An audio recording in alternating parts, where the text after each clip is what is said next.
Eu sou Tarcísio Barreto Celestino, presidente do CBT, Comitê Brasileiro de Túneis. Infelizmente, eu diria um descompasso muito grande entre o que é a economia brasileira e o que é a nossa infraestrutura. Outro dia eu li num jornal aí um ranking mundial a respeito de infraestrutura de transporte, nós somos 80 e tantos. Isso se mantém por enquanto, mas a longo prazo isso é insustentável. Então, o padrão, o nível da atividade de construção de obras subterrâneas no Brasil é infelizmente muito pequeno e muito baixo comparado ao tamanho do país, ao tamanho de sua economia, a qualquer outro índice que se pegue. E como tem sido a influência do país no mundo quando falamos de engenharia? Excelente pergunta. Me sinto, eu diria, honrado, sendo engenheiro, de dizer que a engenharia brasileira é de primeiríssima linha. É de primeiríssima linha, nós não ficamos a dever, posso dizer, nada em relação a outros países no que se refere à construção de obras subterrâneas, seja em projeto, seja em construção. Hoje nós sabemos de empresas brasileiras, construtoras principalmente, operando globalmente e competitivamente no mercado internacional, com seu suporte de engenharia brasileira, então não é uma deficiência tecnológica. Enquanto nós temos engenharia de ótima qualidade para construir obras subterrâneas, por outro lado ainda existe um resquício que eu não sei exatamente de onde veio, que começou aí na primeira metade do século XX, de que estrada se faz sem túnel. Isso nós pagamos o preço, nós sociedade, não digo só nós profissionais de projeto e construção de túneis, mas nós sociedade pagamos um preço alto disso, dos tantos escorregamentos de estradas, no custo operacional muito elevado. Outro dia me chamaram para fazer uma palestra sobre túneis para rodovias, alguma coisa desse tipo. E eu resolvi pegar um exemplo concreto, analisar o exemplo concreto de um túnel que nós não temos, mas um dos tantos que nós deveríamos ter e não temos. A ligação entre as praias de Maresias e Boiçucanga, no litoral norte de São Paulo.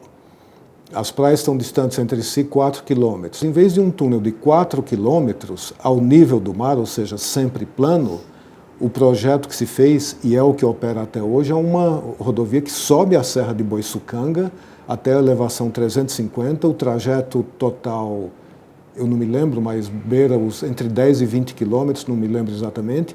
E eu fiz um exercício, pus um engenheiro júnior aqui, um engenheiro jovem para calcular. Escuta, me calcula o custo operacional de um veículo subindo a serra, 20 quilômetros de trajeto, sobe até cota 350, desce até a elevação do nível do mar. Quanto custa isso versus quanto custaria um veículo trafegar 4 quilômetros ao nível do mar? O número é estarrecedor. A diferença de custo operacional multiplicada pelo número de veículos que passam lá, cerca de 20 mil veículos por dia, acho que esse é o número. Ao longo dos anos em que essa rodovia operou, há uma diferença de custo operacional de 1,5 bilhões de dólares. Aquele túnel teria custado cento e alguns milhões, se tanto, nem isso, ordem de grandeza 100 milhões, e nós, população, usuários da estrada, gastamos 1,5 bilhão de custo operacional. Ou seja, é nessas horas que nós vemos por que é que a nossa infraestrutura, por que o gráfico da ITA, que eu falei lá no início, é tão pequenininho. O CBT já propôs que o Minhocão fosse transformado em uma via subterrânea. Agora, com a ideia dele ser desativado, o senhor vê espaço para reapresentar essa proposta? O Minhocão é um desastre urbanístico. Ou seja, conseguida uma outra alternativa que tem de ser subterrânea para o tráfego do Minhocão, a decisão mais correta do ponto de vista urbanístico é demoli-lo a bem do benefício de todos os estabelecimentos ao longo do seu trajeto. O principal desafio eu diria, o convencimento dos tomadores de decisão da sua importância. Dificuldade tecnológica não existe, custo, seguramente é um custo palatável para a maior cidade, para a maior metrópole do continente. O que precisa, na realidade, é uma tomada, o que se costuma chamar vontade política, ou seja, que as pessoas entendam e os tomadores de decisão entendam a grande necessidade, o grande impacto que isso tem do ponto de vista da economia da cidade, do ponto de vista do bem-estar da população, do ponto de vista da vida das pessoas. Muitos paulistanos não estarão vivos aqui entre nós enquanto o tráfego não melhorar com a obra do tipo de uma substituição do Minhocão por uma obra subterrânea. O mais emblemático é o famoso Big Dig da cidade de Boston, que substituiu o seu Minhocão por um túnel chamado Big Dig. A um custo alto, sim, a um custo de qualquer coisa como 14 bilhões de dólares. Mas parte desse custo foi pago pelo mercado imobiliário, pelo benefício que a obra causou, liberando áreas antes completamente degradadas, uma área no entorno do Minhocão completamente degradada, por áreas que viraram áreas nobres. Então, isso gera receita que pode ser utilizada parcialmente para o pagamento da própria obra. Fora da escala urbana, há muitos benefícios, alguns dos quais aqui no Brasil nós não conhecemos ainda. Por exemplo, é inconcebível que o Brasil até hoje não estoca uma gota, seja de petróleo, seja de derivado de petróleo, em subterrâneo. Tudo é estocado a céu aberto, naqueles tanques enormes que nós vemos em São Sebastião, lá junto de Piaçaguera, Cubatão, etc.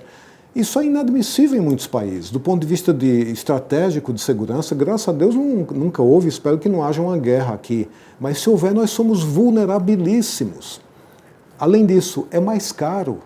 Ali ao lado da Serra do Mar, onde a escavação subterrânea em rocha de boa qualidade é muito barato, é mais barato estocar o petróleo ou o derivado em subterrâneo do que estocar a céu aberto. Eu diria que um dos papéis do CBT é se dirigir aos tomadores de decisão. E uma das coisas que o CBT procura é exatamente chegar a esses tomadores de decisão, aproximar os dois extremos do processo. Os tomadores de decisão, que são os grandes, entre aspas,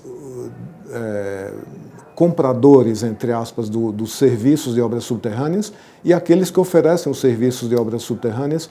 E até num ambiente informal, se nós planejamos fazer alguma coisa como um almoço anual entre essas duas pontas do mercado, para tentar aproximá-las e fechar esse gap que no Brasil, infelizmente, é muito alto. Se nós conseguirmos reduzir o gap pela metade, já terá sido uma grande tarefa.